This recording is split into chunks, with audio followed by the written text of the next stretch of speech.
Hello, I don't know if we're on yet. I know we're a little late today, but here we are. And this is where we are on the Tree of Life here. We've moved from 7 to 6, which is a very important move on Lola Daydream's trip up the Tree of Life. And this is Tifereth, the Heart Center, and the very, very uh, important ritual of the 5 equals 6 ritual. They call it 5 equals 6 because it's the sixth sephira coming down, but it is the fifth sephira going up. That's what all that 5 6 uh, designation for these different landmarks of initiation. This is an important one.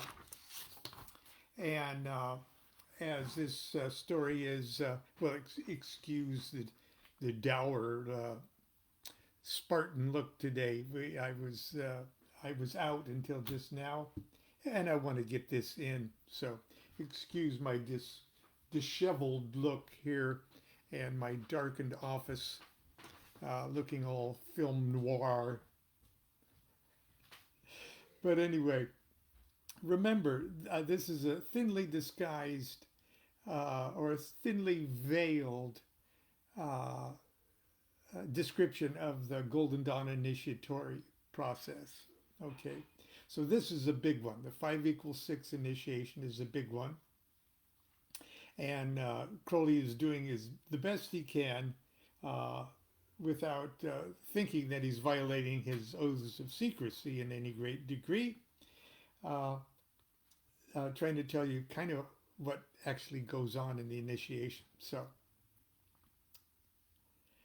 this sixth house is called the treasure house of gold, and it's Tifereth.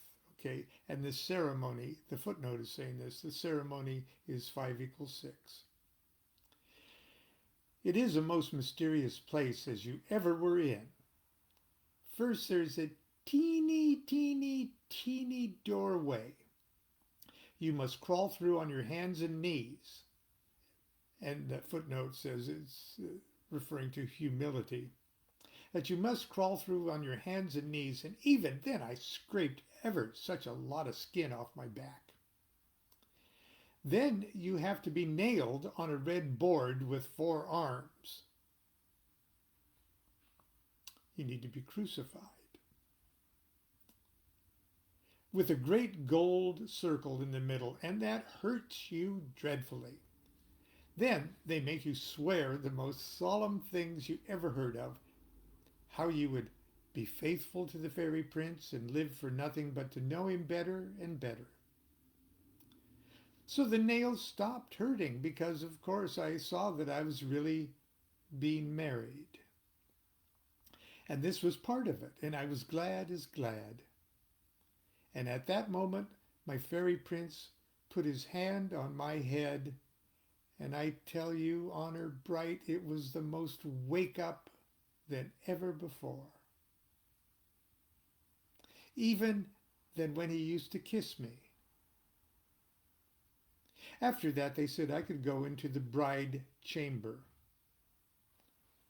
And the footnote is sepulchrum, or the grave. I could go into the bride chamber, but it was only the most curious room that ever was, with 7 sides. And there was a dreadful red dragon on the floor, and all the sides were painted every color you can think of, with curious figures and pictures. And if you're familiar, I'm digressing here, if you're familiar with the vault, 7-sided vault. Uh, with curious figures and pictures. The light was not like dream light at all, it was wake light, and it came through a beautiful rose in the ceiling. In the middle was a table, all covered with beautiful pictures and texts, and there were ever such strange things on it. There was a little crucifix in the middle, all of diamonds and emeralds and rubies, and other precious stones. And there was a dagger with a golden handle, and a cup of the most delicious wine. And there was a curious coin with the strangest writing on it, and a funny little stick that was covered with flames, like a rose tree is with roses. Now these are the tools, initiatory implements and tools necessary for this initiation. Besides the strange coin was a heavy iron chain, and I took it and put it around my neck because I was bound to my fairy prince, and I would never go about like other people till I found him again.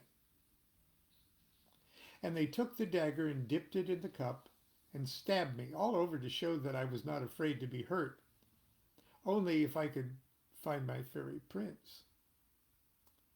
Then I took the crucifix and held it up to make more light, in case he was somewhere in the dark corners, but no. Yet I knew he was there somewhere, so I thought he must be in the box. For under the table was a great chest, and this is the Pastos. The Pastos, or the tomb of our Father Christian Rosenkreuz, the footnote says. And I was terribly sad because I felt something dreadful was going to happen. And sure enough, when I had the courage, I asked them to open the box. And the same people that made me crawl through that horrid hole and lost my fairy prince and nailed me to the red board took away the table and opened the box. And there was my fairy prince, quite dead.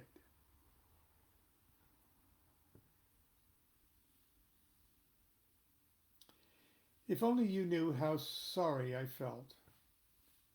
But I had with me a walking stick with wings and a shiny sun at the top that had been his, and I touched him on the breast to try to wake him up, but it was no good.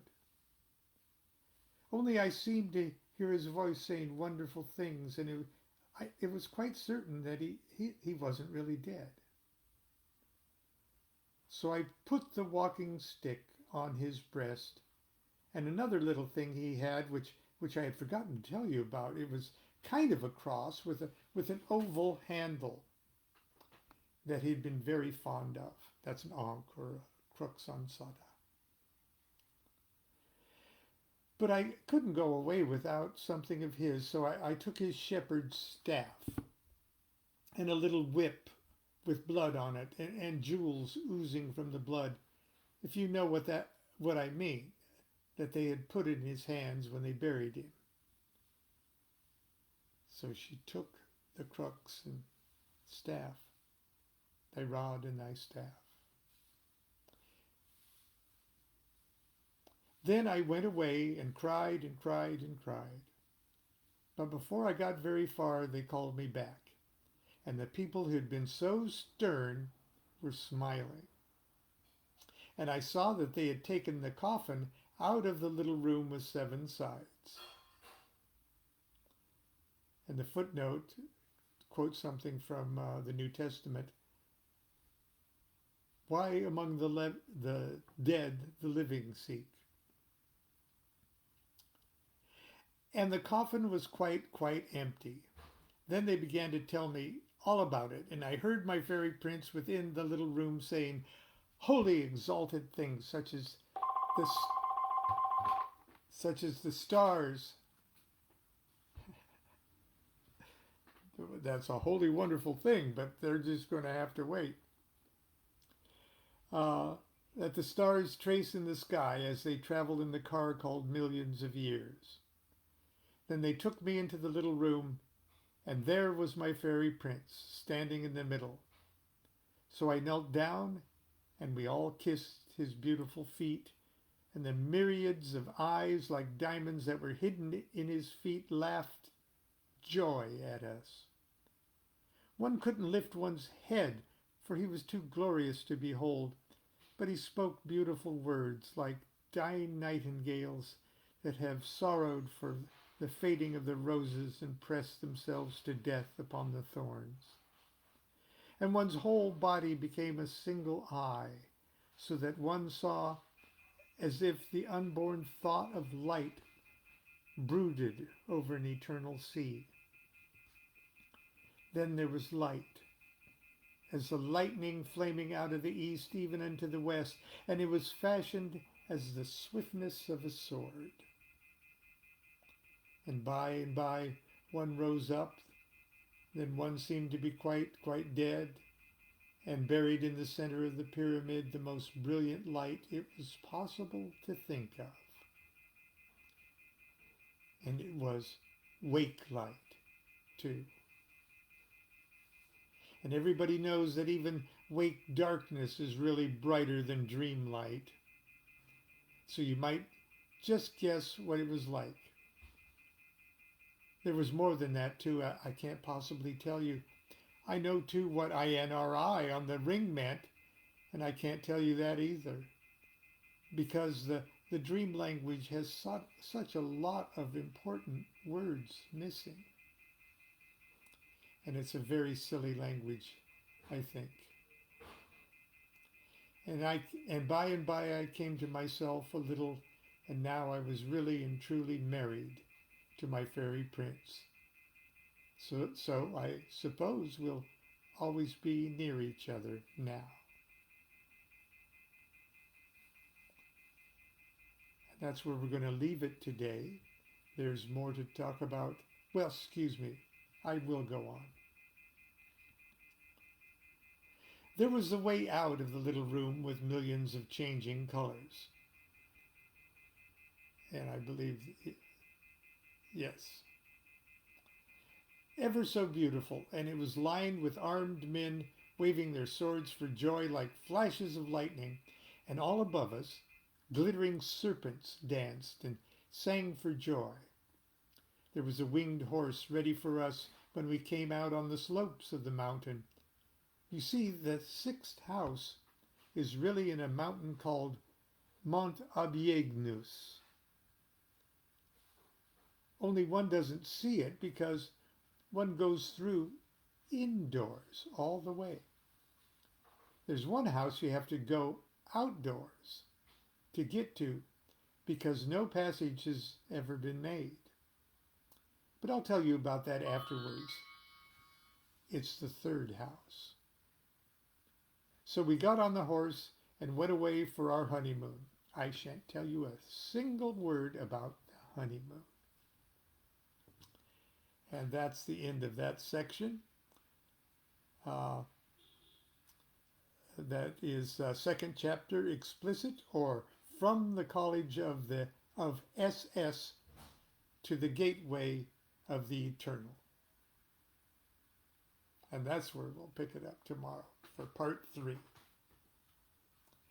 I apologize again for being late this morning, but we had to venture out to Sprouts and the food wonderful kind of market and things like that, and I kind of know a little more about my way around here.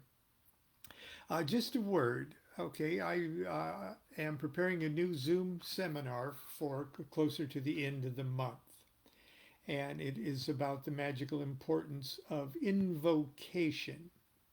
And I've already posted a little poster, a tease poster about it. But as soon as we establish the date and hour, it'll probably be at 7 o'clock in the evening, my time, for the live presentation and meditation. But it's coming up. So if you're at all interested in it,